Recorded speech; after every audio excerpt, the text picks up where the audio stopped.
Elhamdülillahi Rabbil alemin. Ve salatu ve selamu ala Resulina Muhammedin ve ala alihi ve ashabihi ecmain. Allah'ın selamı, rahmeti, bereketi üzerinize olsun aziz ve muhterem izleyenlerim.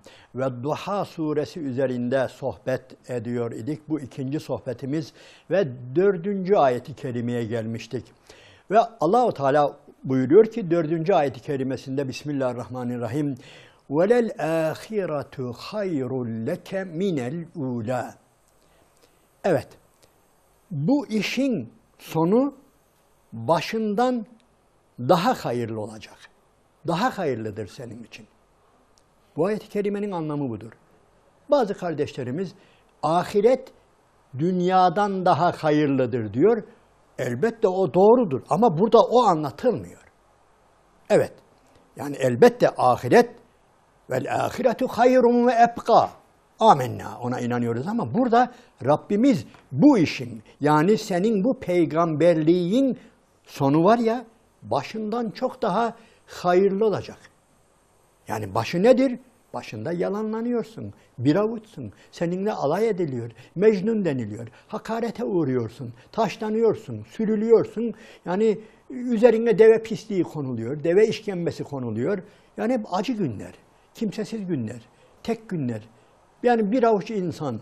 Ama ey Resulüm iyi bil ki velel ahiretu hayrul leke minel ula. Bu işin sonu başından çok daha iyi olacak. Yani düşün, yani başı gerçekten sıkıcı, başı gerçekten üzüntü verici, yalnızlık, yalanlanma. Ama sonu nedir? En azından dünyadaki sonu nedir? 10.000 kişiyle gelip o şehri fethetmek. En basitinden öyle değil mi? O şehir sana boyun eğiyor. Yusuf'un kardeşlerinin Yusuf'a boyun eğdiği gibi, yani o şehir Mekke ve bütün Arap dünyası sana boyun eğiyor. Ve Allah-u Teala sana verdikçe veriyor. Onun için yani eğer bunu zoraki ahiret kelimesini bildiğimiz ahirete götürecek olursak biraz çelişkili olur. Hem vedduha diye başlayacak Allah-u Teala. Yani artık gün doğuyor.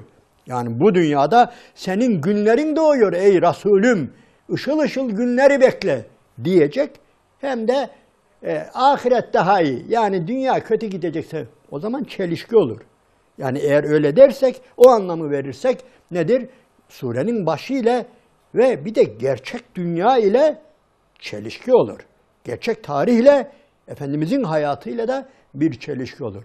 Ve evet, bu işin sonu başından daha iyi olacak, daha hayırlı olacak. Bizi ne ilgilendirir? Bizi de şöyle ilgilendirir. Biz de benzer işler yaparsak, yani başında benzer sıkıntılar ödersek sonu hayır olur. Doğum, işte doğum budur. Ve duha bir doğumdur muhterem izleyenlerim. Bütün doğumlar sancılı olur. Sancısız bir doğumdan hayır gelmez. Yani doğum sancılı olacak. Ağrılar çekilecek.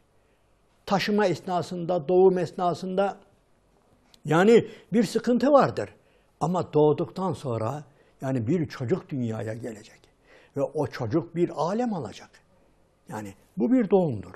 Yani vedduha İslam'ın doğumudur ve doğumun sonu elbette başından çok çok daha hayırlı olacaktır buyuruyor Allah-u Teala. Biraz daha açıklık getiriyor ve velesevfe yudike rabbuke feterada. Senin Rabbin sana verecek. Verdikçe verecek. Sana atiyelerde bulunacak, lütuflarda bulunacak, ihsanlarda bulunacak ve sen de razı olacaksın ha. Yani sen memnun olacaksın. Seni hoşnut edecek Rabbin. Seni hoşnut edinceye kadar, seni memnun edinceye kadar Rabbin sana verecek buyuruyor. Evet, söylediğimiz gibi aziz ve muhterem izleyenlerim, bütün doğumlar böyle olur. Veya bütün ciddi uğraşlar doğum yerine geçecek, doğum sancısı yerine geçecek, hamilelik dönemine benzeyecek bütün çalışmalar, Müslümanların bütün çalışmaları böyledir. Yani hepsinin sonunda hayır vardır. Başında beden ödenmişse, adım atılırken, tohum ekilirken, eğer bir sıkıntı çekilmişse, bedel ödenmişse, bu işin sonu çok daha hayırlı olacaktır. Bu da bizi ilgilendiren yönü. Yani bu sadece bizim Efendimizin hayatında gördüğümüz şey değil, hepimizin hayatında olacaktır. Onun için birinci sohbette de söylediğimiz gibi bu sureyi Fatiha gibi dilinizden eksik etmemenizi tavsiye ederim. Gerçekten ışıl ışıl, moral veren, insanın ruhunu, beynini, kalbini, ufkunu aydınlatan bir sure-i celile. Şöyle bir dikkat edin, biraz devam edin de göreceksiniz. Moralinizin nerelere geldiğini bu Vettuha suresiyle, Elem Neşrah Leke suresiyle Rabbim hayatımızda inşallah bunları bize gösterecek.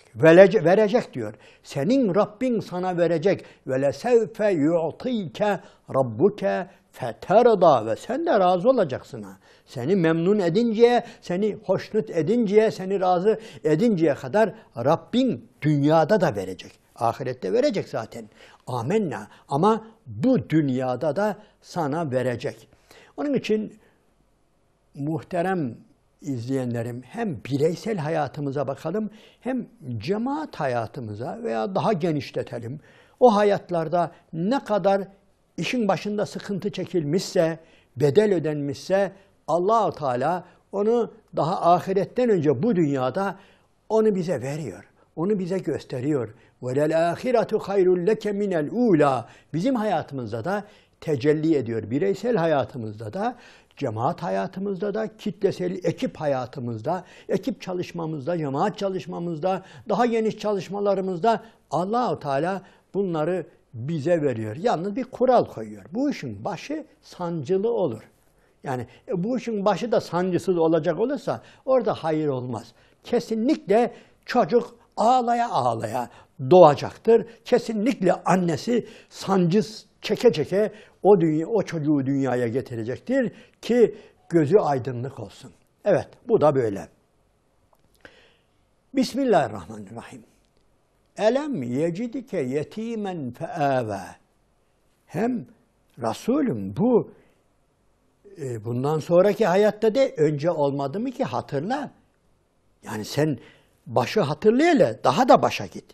Yani sadece Hira'ya değil, başa git. Elem yecidike yetimen feâve.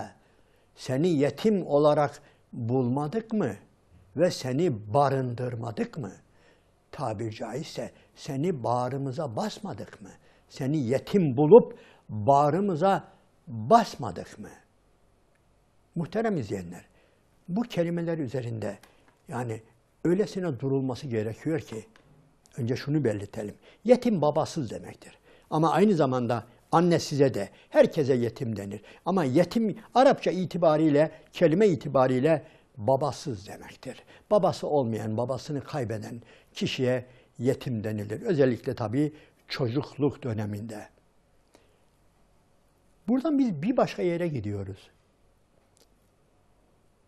Aziz ve muhterem izleyenlerim, Allah-u Teala Resulünü öncelikle bu dünyada, bu dünyanın yetimlerine, çile çekmişlerine, öksüzlerine, gariplerine, kovulmuşlarına, sömürülenlere, alın teri sömürülenlere, emeğe sömürülenlere, yani acılardan acılara sürüklenenlere Allah-u Teala Resulünü gönderiyor.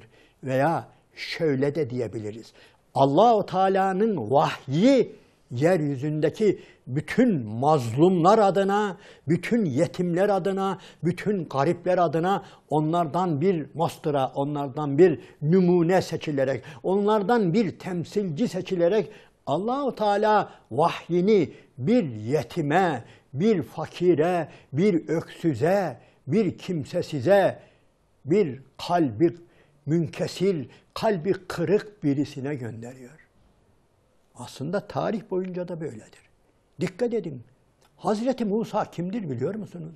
Hazreti Musa sadece annesinden ayrılan, sepete atılan bir çocuk değil. Doğan her erkek çocuğun öldürüldüğü bir dönemde o öldürülen çocuklar arasında öldürülemeyen bir kişi olarak seçiliyor. Acıların çocuğu kelime biraz avamca ama yani Hazreti Musa bütün acı çeken çocukları ellerinden alınıp öldürülenler adına seçiliyor. Dikkat ediniz. Allah-u Teala böyle, özür dilerim, kavak gibi büyüyen, çikolata al gülüm ver gülüm olan kişilerden seçmiyor rasullerini. Vahyini öyle kişilerle göndermiyor. Çilelerin, ızdırapların, annesizlik nedir, babasızlık nedir, babayı hiç görmemek nedir, annesizlik nedir? Yani öyle 6 yaşında annesini kaybetti denildiğine bakmayın muhterem izleyenlerim. Efendimiz annesini hatırlamıyor bile, çok az hatırlıyor. Niye? Zaten 2,5 yıl, hatta daha fazla Hazreti Halime annemizin yanında kalmış. Yani Hazreti Amine'nin yanında çok az kalmış. Öyle fazla hatırladığı yok. Yani ama bir annesizlik. Hele babasını hiç görmeme olayı. Yani bunlar böyle basit olaylar değildir. Allah-u Teala Resulünü, Allah-u Teala vahyini, Allah-u Teala kurtuluş reçetesini bunlara gönderiyor. Yusuf'a gönderiyor. Kardeşlerinin arasında itelenen, kakalanan ve sonunda bir çocuk, kuyuya atılmış bir çocuk. Öyle basit bir olay görmeyiniz. Kuyuya atılmış bir çocuk, kuyuda kalan bir çocuk ve kardeşlerinin ittiği, kakaladığı, devirdiği, dövdüğü, hor gördüğü ve her gün aleyhinde bir şeyler düşündüğü. Yani düşünün hele siz kardeşlerinizin içerisinde yaşıyorsunuz ama sizin hakkınızda hep suizan düşünüyorlar. Size bir oyun oynamak istiyorlar. Ve siz böyle bir hayat yaşıyorsunuz. Ve sonunda kuyuya atılıyorsunuz. Bütün peygamberler böyledir. Hazreti İsa'yı düşünün. Hazreti İsa'yı, Hazreti Meryem'in çektiklerini düşününüz. Öyle kolay mı babasız çocuk ispat etmek? Yani babası olmayan bir çocuğu ispat edeceksiniz. Ve siz o çocuk olacaksınız. Sizin böyle bir anneniz olacak. Yani aziz ve muhterem izleyenlerim, şunu demek istiyoruz, daha gelecek. Allah-u Teala kurtuluş yolunu insanlara gösterirken özellikle maddi yönden, manevi yönden çileler çeken, ızdıraplar çeken beşeriyetin önemli bir bölümüne, kanı emilen, ezilen, sömürülen, horlanan, ayaklar altında olan köleler, esirler, garipler, yetimler, bunlara peygamber gönderiyor. Herkese peygamber gönderiyor ama özellikle dikkat ederseniz Efendimizin elinden eteğinden yapışanlara köleler, garipler, selam verilmeyenler, adam yerine konulmayanlar. Onlara peygamber gönderilirken kim seçiliyor?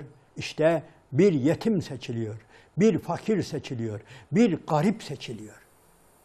Bir garip seçiliyor ve annesine doyamayan, babasını hiç görmeyen ve canı ciğeri dedesine de en fazla, yani annesinden sonra 2 yıl beraber olabilen böyle birisi ve amcasının yanında yetişen birisi ve fakir yetişen birisi, koyun yayan birisi, kuru ekmek yiyen bir çocuk ve içi yanan bir çocuk. Sadece acındırmak için, acite etmek için bunları söylemiyoruz.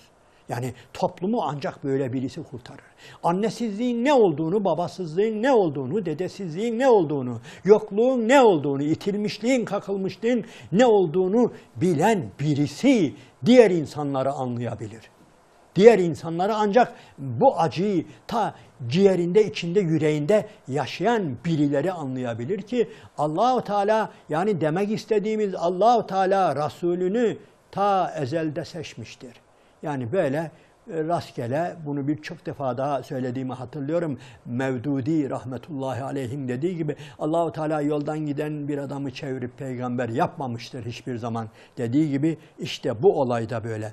Ey Resulüm, ben sana vereceğim. Ve lesevfe yudike rabbuke feterda. Sana verecek Rabbin ve seni razı edecek. Ve hem önceden vermedi mi ki? Hatırla. Yani sadece bu bugünün vaadi değil ha.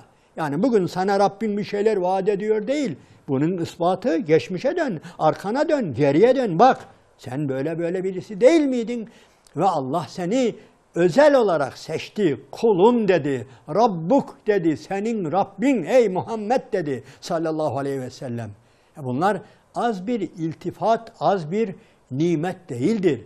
Onun için aziz ve muhterem izleyenlerim, bu nokta çok çok işlenmelidir. Yani ben acizane böyle düşünüyorum. Yani sohbetlerinizde bu konuyu gerek Vedduha'da gerek Elem Neşrah Leke'de Efendimizin bu konumunu yani sık sık dile getirin. Sadece insanları acındırmak için değil. Yani kurtuluş buradadır. İnsanların halinden anlayanlar insanları kurtarabilirler. Allah vahyini onlara gönderiyor. Evet, kaldığımız yerden inşallah bundan sonraki sohbetimizde Vedduha suresine kaldığımız yerden devam edeceğiz. Allah'ın selamı, rahmeti, bereketi üzerinize olsun aziz ve muhterem izleyenlerim.